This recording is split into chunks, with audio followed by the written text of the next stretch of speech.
Hello and welcome to Justice. I'm Judge Jeanine Pirro. Thanks for being with us tonight. There's an insurrection coming. Mitt Romney just confirmed it.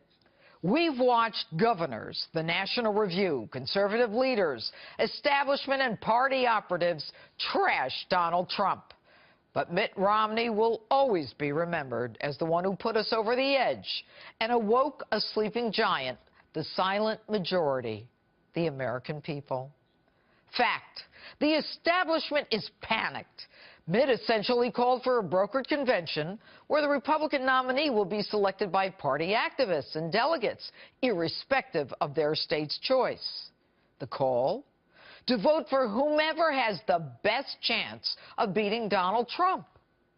You want a brokered convention? A primer, Mitt. Whenever we have one, we lose. Dewey and Ford emerged from a brokered convention to lose the general election. So why?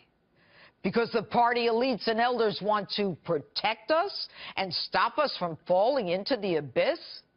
Mitt, I'm sure you and your cronies don't feel this, but most of us working 2 and 3 jobs think we're already in the abyss, the Obama abyss. And most of us scared about our safety and security. And you want to prevent us from falling into a recession? We don't believe any of you. That's why outsiders are so strong in both parties, while the insiders seek a brokered convention or superdelegates to guarantee their own positions. You're panicked, not for us, but because you're worried about losing power.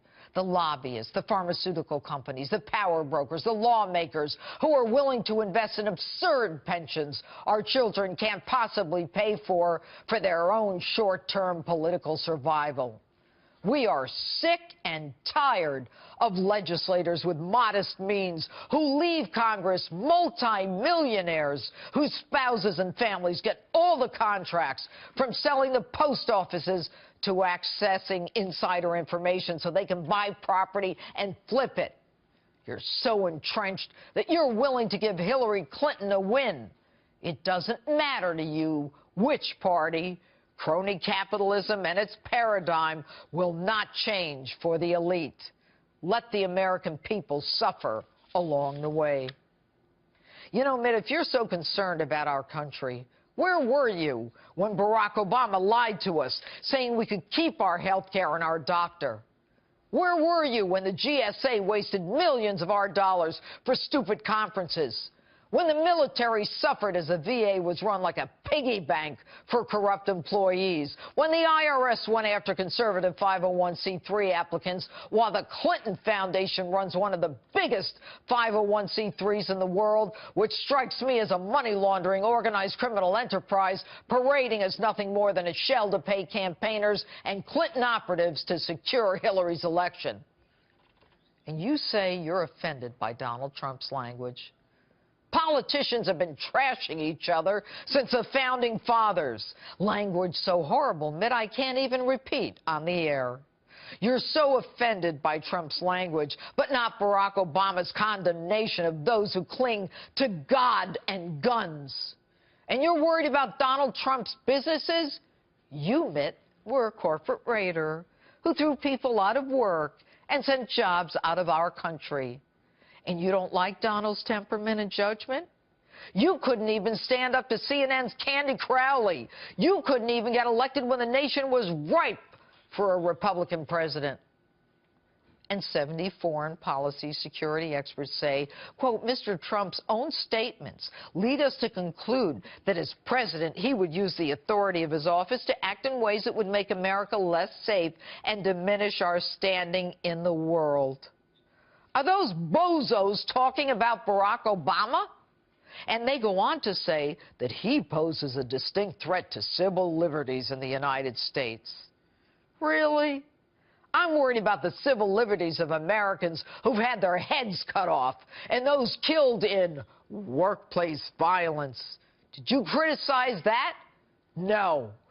And you want us to vote for Rubio? Why? What has he done? Aside from having one of the largest absentee voting records in the history of the U.S. Senate. And you complain about Trump University.